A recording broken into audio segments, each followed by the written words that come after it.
G'day all, I'm Graham Sanders and I live at Townsville, North Queensland.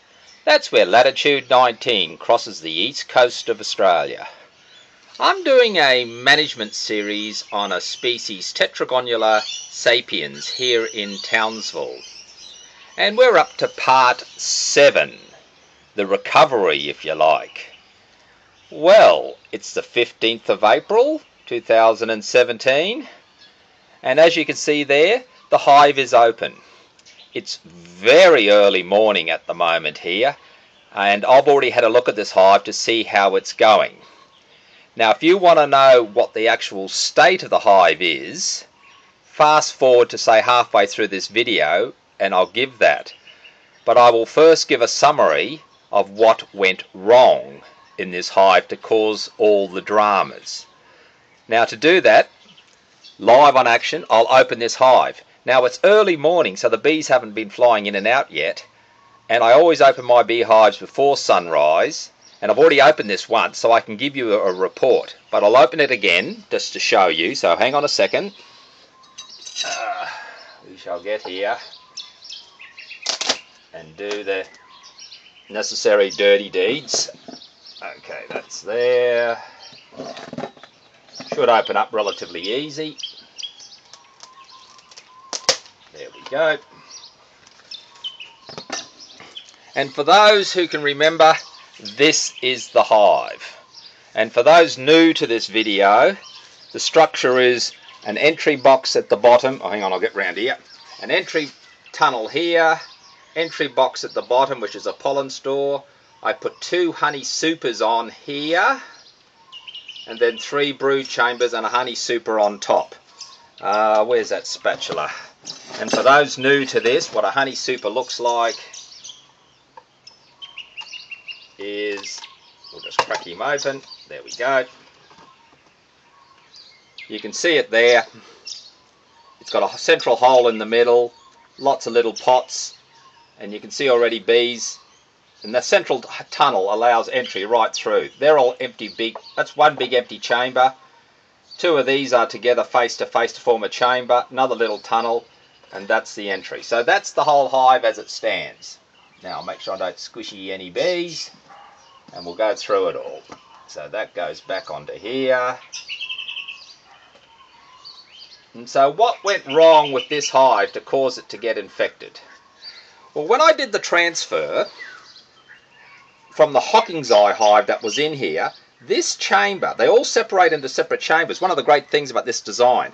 And this chamber was utterly chockers full of honey and pollen.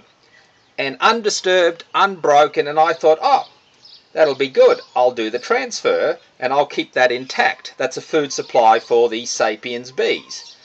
So I filled this up with brood cells, kept these 2 bottom chambers utterly intact, thinking, oh yeah, the sapiens will like those. Well, what don't sapiens like? And what do sapiens like? Well, sapiens didn't mind the beeswax in the hive. They certainly took all that and built structures inside there, and structures out here I'll show you in a minute. But what they didn't like was the food supply in here. In fact, they ignored it totally, bypassed it, and because they ignored it, didn't even defend it, houseflies forced their way through here while the hive was weak, got into here, laid eggs into it, and in I think part 5 of the video you see suddenly this chamber is infected with houseflies. So what did I have to do? The great thing about this design, even though it was leaking liquid out of here, that was infected with maggots and sloppy, that was unaffected. That chamber below was unaffected. So I was able to just simply lever the hive apart, put the brood that was damaged here over there. I was able to take this bottom bit off and it was totally empty. So that was fine. It was used as a resin processing chamber. And I took this chamber out. That was the only part infected, and I cleaned it all out. And of course, as you know, in part 6, I did an induction where I joined it to the mother hive to get some strength back into the hive. So the lessons learnt from that are, sapiens will not accept the pollen or honey from other hives. So, how is this hive going now? Has it recovered? Well, yes, I've actually got bees in this top chamber up here, and I had to watch them as I put this back together again to make sure I didn't squish any of the little buggers. Oh yeah, that's all flush, that's right.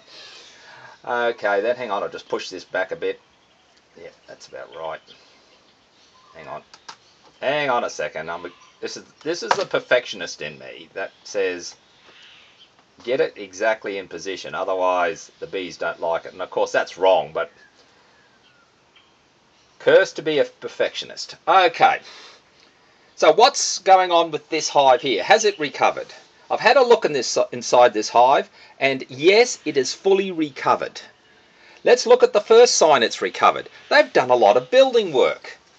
Remember I told you this species of bee builds an external tunnel? Well, have a look at this.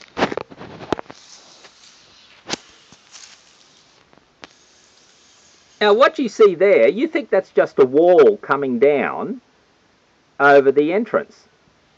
Well, yes it is, but see that little hole in the corner, and the bees are just coming out because it's so early morning? Well, that's an actual tunnel all the way from the outside. Oops, we can go closer. From the outside to the plastic. In other words, they have built a tunnel inside that tunnel. So that's their external tunnel. They've actually built the tunnel. But they've built it inside the existing tunnel. So now that you've seen that, when I put this back up here, whoops, get rid of that rock that's doing everything. So in this distance here, they have actually built a tunnel to there to there. In other words, that is part of their home. So what did I see when I opened this up? All the brood in this chamber is gone. Totally gone. But healthy signs, 2 healthy signs. I've got about 8 little honey pots all along the bottom of here. And more importantly, I've got in that tunnel in the middle, that little tunnel in the middle there, there's a layer of brood across that. What I suspect, kill that little ant, what I suspect they've done is they've started building new brood, and they've probably started from the bottom up. And there's probably brood in this white chamber here. Not a lot, but 80% certain there's brood in this chamber here, and it's just now starting to pop out of the central hole into this area. Honey pots in this chamber are telling me they are using this hive, and with the layer of brood in that hole, I am 80% confident this hive has bees. The other thing was, as I told you, I looked at this in the early morning before any flyers, even activity out of the hole here. This thing had bees in it.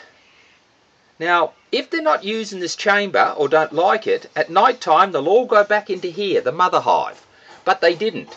They stayed in here. So there's lots of bees in here. That's also a great indication that this hive is taking. So we have honey pots, storage, usage in the bottom of this. That's all still empty there, but that's okay. It's in a styrofoam box. Suspect brood in this chamber initially. Suspect probably storage in this chamber down here as well. Entrance looking good. It's just looking great. Hive's just proceeding great. So, where do we go from here? Well, it's a rather simple exercise now. I need to be certain this hive has a queen and is laying brood. So, how do I do that? Well, that's easy. I'll look again in about 2 to 4 weeks and give another report. If I see more brood anywhere in this hive, that there's signs that broods had advanced along, then I'll separate this hive because it's done. So I'll probably check in about 2 weeks' time and see whether the brood has advanced anywhere, the honey pots, the stores. If there's any sign of advancement, this has got a queen, I can separate these hives out. That's where we're at with our sapiens. Hopefully this shows it better that they've built a tunnel in a tunnel. It's later in the day when the light's a bit better. You can see bees going in and out, but if you look carefully, you can see it looks like just the wall's been put down to narrow the entrance. But if you look carefully, and this dappled light, I hope it comes up, you'll see that there's an actual tunnel, goes all the way in within that tunnel. They've just sealed off everything in that hive. Healthy sign.